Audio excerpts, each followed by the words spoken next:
It's my pleasure to stand here on behalf of the staff and students of the Dame Pearlette Louisy Primary School to receive the donation of the face mask from you, Mr. Louisy, on behalf of OECS Commission and Dr. Jules. Education for OECS seems to be a priority in all areas.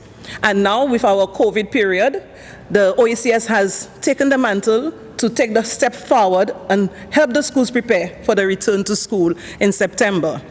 The face shields will definitely augur well for us as a school and as a teaching staff. The teachers will have an additional layer of protection as they go about continuing the journey that we have set up from the beginning in 2003 of making sure our students achieve the best, focusing on education and not on all the other things that can be distractions.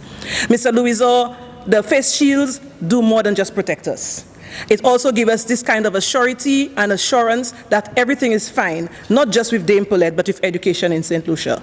So on behalf of my Vice Principal, Mrs. Idonia Jules Mayers, and my staff, I would like to say thank you.